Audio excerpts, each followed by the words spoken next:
Bonsoir à vous trois. Merci d'être là ce soir avec moi et après avec les étudiants de Sciences Po Ex. On va commencer tout simplement par une petite présentation assez brève de votre poste actuel pour qu'on pose les bases et après on entrera dans le vif du sujet. Je suis aujourd'hui chargé de mission auprès de la conseillère, de la représentante spéciale de l'Union européenne pour le processus de paix au Proche-Orient. Et le grand défi aujourd'hui pour moi, et donc c'est vraiment mon expérience à l'Union européenne, c'est d'arriver à faire en sorte d'avoir une position de l'Union européenne qui soit acceptée par l'ensemble des États membres et qui soit constructive pour arriver à faire la différence au Moyen-Orient. Donc c'est aussi une passion parce que c'est aussi comprendre pourquoi chacun des États a telle ou telle position et comment dépasser ces différences pour arriver à une position commune. Voilà. Robin.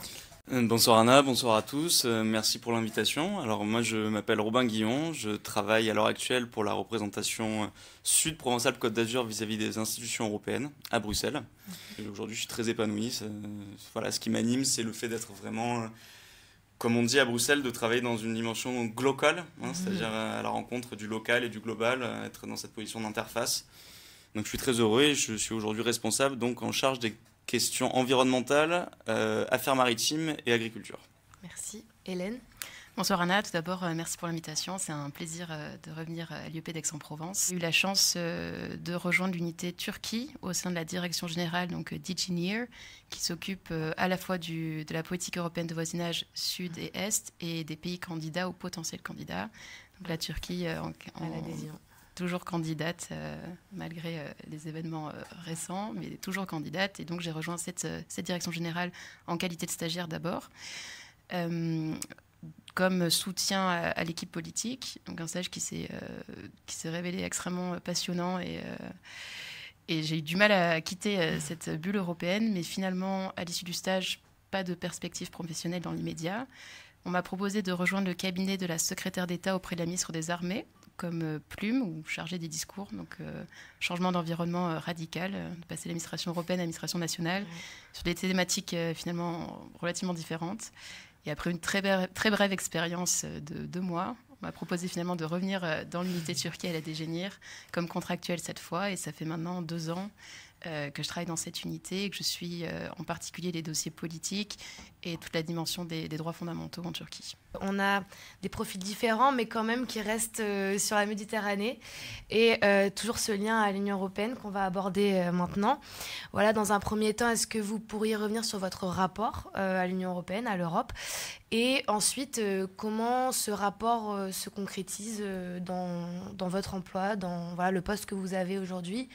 Peut-être quels sont les enjeux, si on a le temps après. J'ai un petit peu voyagé depuis que je suis entré dans la vie professionnelle et plus on voyage, et ça je pense que je ne suis pas le seul à le ressentir, plus on se sent européen en fait. Il y a quelque chose, en fait, il y a une culture européenne qu'on a du mal à voir parce que nous, du point de vue français, on voit plus les différences qu'on a avec l'italien que les points communs. Mais dès qu'on prend un petit peu large, en fait, on voit beaucoup plus les similitudes. Aller chercher à prendre un café sur une terrasse dans d'autres pays du monde, même aux États-Unis, qui peuvent nous ressembler beaucoup, mais ça c'est quelque chose, la culture de la terrasse par exemple, on connaît bien à Aix-en-Provence. C'est une ville qui la sublime presque. Et aux États-Unis, c'est très difficile de faire ça. Par contre, on va pouvoir le faire à Rome, on va pouvoir le faire même en Pologne s'il fait en été, d'accord, mais on pourra le faire. Et c'est vraiment une culture de petits villages, même dans les grandes villes qui existent. C'est une culture du vivre ensemble, c'est une culture ça c'est quelque chose qui pour moi, qui a peut-être un petit peu de plus sentimental par rapport à ma relation avec l'Europe. Et après, c'est des idéaux, c'est des valeurs, c'est une histoire. L'Europe aujourd'hui, qu'est-ce que c'est? C'est un projet unique en la matière où des États et des nationalismes ont décidé de se mettre en sourdine et de construire ensemble une coopération qui fait que les guerres sont très peu probables, voire impossibles entre ces pays-là. Et ça, c'est un modèle pour le monde. Et on ne le dit pas assez, on ne le voit pas assez, on ne l'entend pas assez, et il faut le dire. Donc ça, c'est vraiment, c'est les choses qui, pour moi, sont les plus importantes pour l'Europe, mais je vais laisser mes collègues parler d'autres choses. Je vous en prie. Non, moi je rejoins complètement ce que dit Manuel. Hein. Si je devais définir mon attachement à l'Europe, je dirais qu'il y a une dose de pragmatisme d'un côté, une dose d'idéalisme de l'autre. C'est vrai que pour avoir aussi eu l'occasion et la chance de pas mal voyager au cours de mes études ou de mes à côté, ou même dans le cadre du démarrage de ma vie professionnelle, moi je peux que plus soyer à ce que dit Manuel, c'est-à-dire qu'il y a cette prise de conscience qui vient de l'éloignement de l'Europe, et c'est vrai que quelque part, une fois qu'on a eu l'opportunité de beaucoup voyager, quand on revient et qu'on peut entendre à gauche, à droite des batailles de clochers sur finalement des choses qui sont anecdotiques, on a envie de se dire mais on devrait beaucoup plus tabler sur ce qui nous ressemble, sur ce socle de valeurs communs qu'on a envie de défendre, dans un monde qui malgré tout, alors sans vouloir partir dans des débats géopolitiques, mais qui peut manifester une certaine forme d'hostilité par moment. Et donc je pense que l'Union faisant la force, et l'Union européenne étant d'accord, ayant assis un socle de valeurs communes, ayant un héritage historique commun, je pense que c'est le bon outil et la bonne échelle pour penser l'avenir ensemble. Moi, l'attachement à l'Union européenne, je le définirais d'abord comme une idée très romantique en fait, qui s'est un peu vérifiée au cours des premières années à l'étranger, mais dans l'Union européenne. Et comme le disait Emmanuel, finalement, c'est incroyable de voir les similitudes qu'on peut avoir avec des Espagnols, des Polonais, des Hongrois, des Lituaniens. Donc pas forcément cette Europe très proche, on pense toujours à nos voisins de manière naturelle, mais même si on s'éloigne un petit peu, on a ces ressemblances qui finalement se vérifient au quotidien.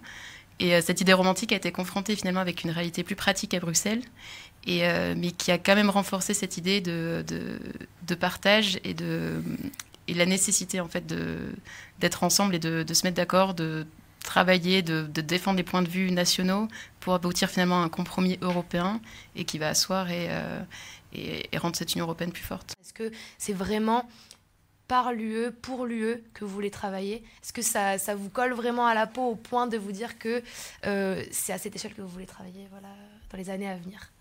Aujourd'hui, la diplomatie française, c'est une diplomatie européenne aussi. Et on peut très bien porter le projet européen tout en étant dans une administration française.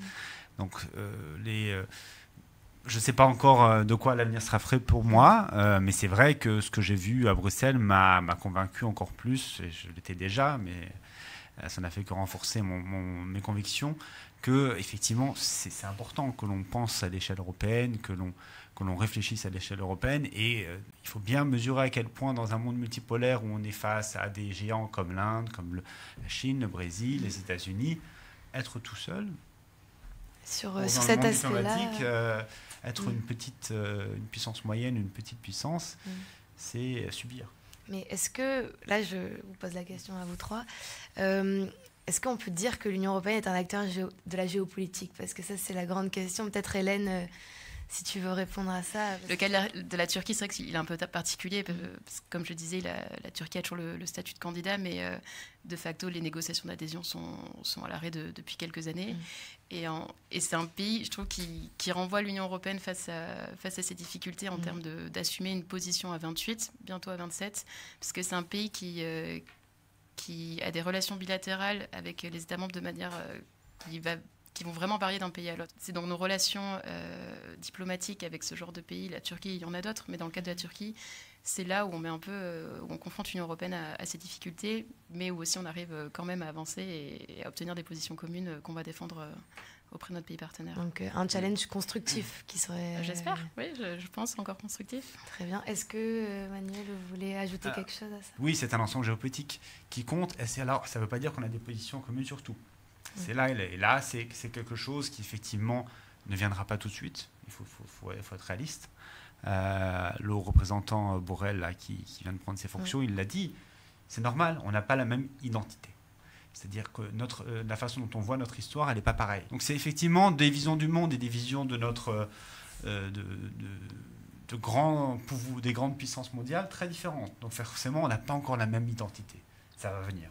Ça prendra du temps, mais ça viendra. D'accord, on est obligé de clore cette interview, même si ça partait dans un débat qui s'annonçait très intéressant. Merci à vous trois. On va passer du coup en amphicassin pour parler avec les étudiants. Je vous remercie. Merci à toi, merci à vous.